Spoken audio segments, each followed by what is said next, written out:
அனைத்திந்திய அண்ணா திராவிட முன்னேற்றக் கழகம் எடப்பாடி பழனிசாமி அவர்கள் பொதுச் செயலாளராக பதவியேற்றதிலிருந்து தொடர்ச்சியான தோல்வியின் காரணமாக தற்பொழுது அனைத்திந்திய அண்ணா திராவிட முன்னேற்றக் கழகம் அழிவை நோக்கி கொண்டிருக்கிறது என்று எடப்பாடி பழனிசாமிற்கு எதிராக பன்னீர்செல்வம் அவர்கள் பரபரப்பான குற்றச்சாட்டு ஒன்றை முன்வைத்திருக்கிறார். நாடாளுமன்ற தேர்தலுக்காக தற்பொழுது கூட்டணியான பேச்சுவார்த்தைகள் நடத்தப்படக்கூடிய எடப்பாடி பழனிசாமி அவர்கள் அதிமுகவின் தலைமை சரியாக இல்லாத காரணத்தினால் நாங்கள் உங்களுடன் கூட்டணி வைக்க விருப்பமில்லை என்பதற்கேற்பதான் பாமக, தேமுதிக போன்ற கட்சிகள் கூறியுள்ளது. சிறு கட்சிகளுக்கு முக்கியத்துவம் கொடுக்கக்கூடிய அதிமுக தற்பொழுது மிகப்பெரிய ஒரு எதிர்பார்ப்பை கிளப்பியிருந்தது. அதிமுக மிக பெருமண்டமான கூட்டணி அமைக்கும் என்று. ஆனால் இதுவரைக்கும் எந்த ஒரு கூட்டணியும் உறுதி செய்யப்படவில்லை. மாறாக தேமுதிக அதிமுகவுடன் 2 கட்ட பேச்சுவார்த்தைகள் நடத்தப்பட்டிருந்த நிலையில் 3வது கட்ட பேச்சுவார்த்தையும் நடத்தப்பட்டிருக்கிறது.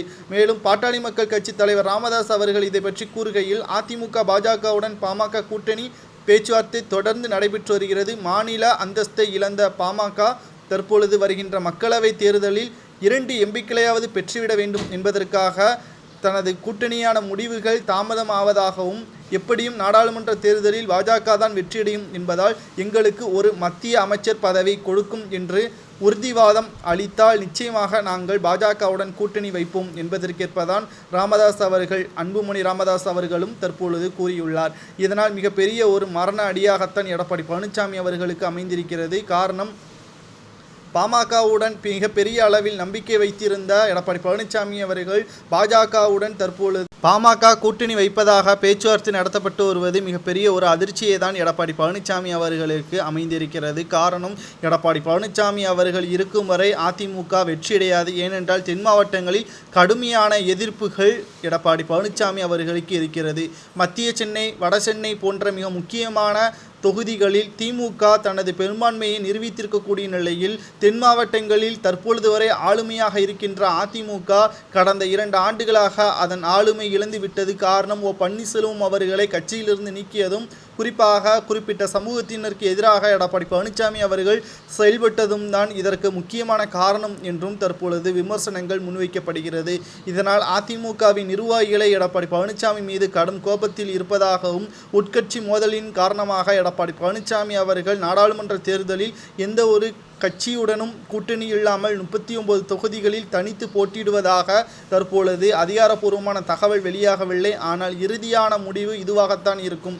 பிற கட்சிகள் தனது வேட்பாளர்களை கூட அறிவித்திருக்கக்கூடிய நிலையில் இதுவரைக்கும் மிகப்பெரிய கட்சியாக இருக்கின்ற அதிமுக கூட்டணி முடிவுகளில் பேச்சுவார்த்தை மட்டும்தான் தொடர்ந்து நடைபெற்று வருவதாகவும், அதிமுக பற்றியான கடுமையான விமர்சனத்தை துரைமுருகன் அவர்களும் நேற்று முன்வைத்திருந்தார்.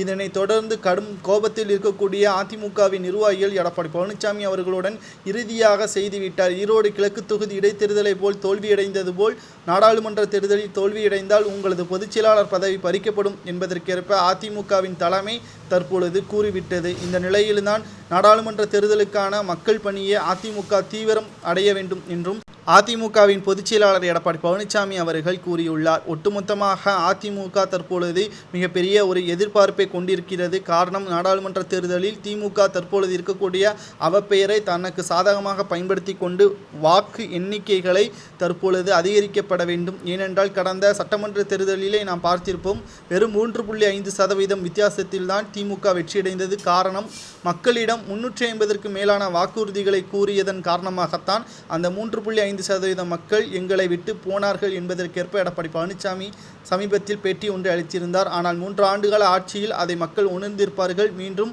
அதிமுகவை தேர்வு செய்வார்கள் என்பதற்கேற்ப எடப்பாடி பழனிசாமி அவர்கள் பேட்டி ஒன்றையும் அளித்திருக்கிறார். இவர் கூறுவது போல் நாடாளுமன்ற தேர்தலில் 40 தொகுதிகளில் 35 தொகுதிகளுக்கு மேல் வெற்றியடைவாரா என்பதை உங்களது கருத்துக்களை கமெண்ட் வாயிலாக கூறுங்கள்.